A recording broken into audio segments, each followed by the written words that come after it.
Kirchhoff law है और हमने पढ़ा था कि किरचॉफ लॉ को हम क्यों यूज़ करते हैं, ओम लॉ को क्यों यूज़ नहीं करते। तो हम किरचॉफ लॉ को इस वजह से यूज़ करते हैं कि जहाँ पे आपके पास इस तरह कॉम्बिनेशन है रजिस्टर का कि वो रजिस्टर ना पैरेलल में है ना सीरीज़ में है बल्कि कॉम्प्लेक्स है या उसमें सर्किट में नंबर ऑफ वोल्टेज है, तो वो उस पे हम क्या यूज़ करते हैं, किरचॉफ लॉ। तो किरचॉफ हमारे पास दो है, एक हमारे पास क्या है, एक हमारे पास है किरचॉफ करंट लॉ है,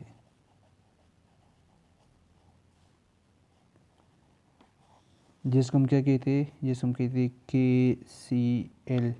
सही है। तो ये हमारे पास किरचॉफ करंट लॉ है।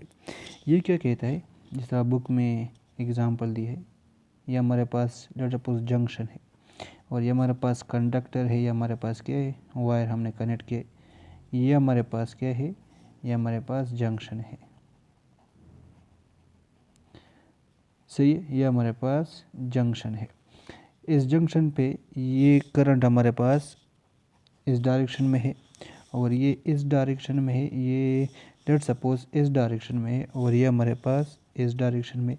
इसको हम कहते हैं I1 और इसको हम कहते हैं I2 और इसको हम कहते हैं I3 और इसको हम कहते हैं I4। ये बुक में लिया है।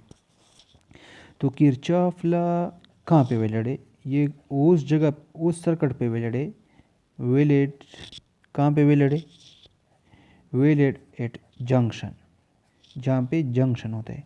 तो जंक्शन पॉइंट पे ये वैलिड होता है, बाकी सर्किट पे नहीं, सिर्फ जंक्शन पॉइंट पे वैलिड होता है।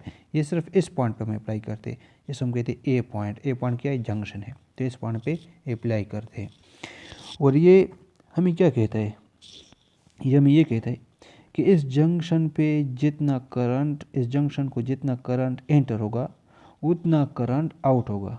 सही है। तो हमारे पास क्या है, देख ली, जंक्शन से ये करंट आउट हो रहा है, जंक्शन से ये करंट आउट हो रहा है और जंक्शन पे ये करंट एंटर हो रहा है और जंक्शन पे ये करंट भी एंटर हो रहा है। तो इस लॉ के मुताबिक, इस किरचॉफ लॉ के मुताबिक कि जंक्शन पे जितना करंट एंटर होगा उतना करंट आउट होगा।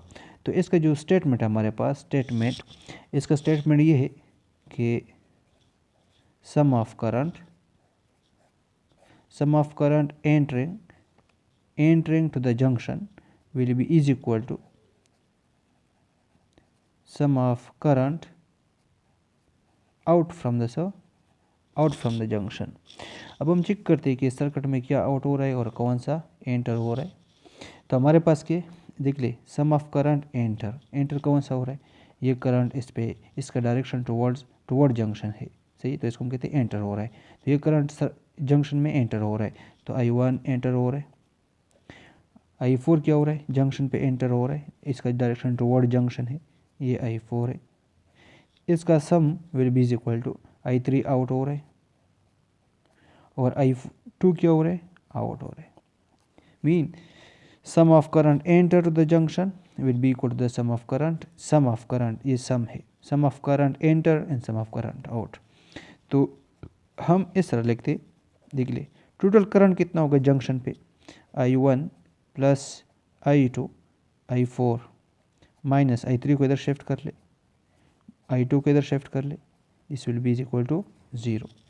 तो हमारे पास क्या है, मीन करंट जंक्शन पे जितना करंट एंटर हो रहा है उतना ही आउट हो रहा है। जिस तरह हमारे पास क्या है, पाइप। सही है। हम इस पॉइंट को लेते हैं, इस पॉइंट पे जितना वाटर एंटर हो रहा है उतना वाटर आउट हो रहा है। तो यहाँ पे नेट इफेक्ट क्या होगा, तो sum of water enter and sum of water out will be equal to 0। तो हमारे पास क्या है, तो इसको सम ऑफ कर ले, तो हम कहते हैं टोटल करंट जो एंटर हो रहा है जंक्शन में, जितना करंट एंटर हो रहा है जितना आउट हो रहा है उसका sum of current will be equal to 0। सही है। क्यों, फिर हमारे पास क्या है, करंट जो हमारे पास है ये क्या है, हमारे पास rate of flow of charge है, ये हमारे पास rate of flow of charge is equal to 0। इसका मतलब है जंक्शन पे जितना चार्ज स्पेसिफिक टाइम में एंटर हो रहा है उतना चार्ज आउट हो रहा है, क्योंकि rate of flow of charge है। इसका मतलब है कि जो किरचॉफ लॉ है ये बेस है on law of conservation, of charge. जितना चार्ज सर्किट जंक्शन पे एंटर होगा उतना चार्ज आउट होगा। तो चार्ज फ्लो हो रहा है तो इसका मतलब एक करंट है। ये इसमें क्या है, MCQs है। अभी तक ये कोर्स को देख लो, इसमें MCQs है। फिर हमारे पास क्या है, हमारे पास एक और पॉइंट हमारे पास, हम क्या करते कि अगर हमारे पास सर्किट में करंट एंटर हो रहा है या आउट हो रहा है तो हमें किस तरह पता चलेगा कि इसको पॉजिटिव लेना है या इसको नेगेटिव लेना है। अगर current E enter eight junction enter हो रहा है तो ये हम क्या लेते हैं, पॉजिटिव। सही है। इन करंट आउट फ्रॉम जंक्शन, इसको हम क्या लेते हैं, नेगेटिव। ज़रूरी नहीं ये कन्वेंशनल है, आप इसको पॉजिटिव ले ले, उसको इसको पॉजिटिव ले ले, इसको नेगेटिव ले ले, इसको नेगेटिव ले ले, इसको पॉजिटिव ले ले, इस पर कोई फ़र्क नहीं पड़ता है। ये एक कन्वेंशन है तो आप ले सकते हैं इसको। तो ये हमारे पास क्या है, किरचॉफ लॉ है। फिर हमारे पास क्या है, फिर हमारे पास है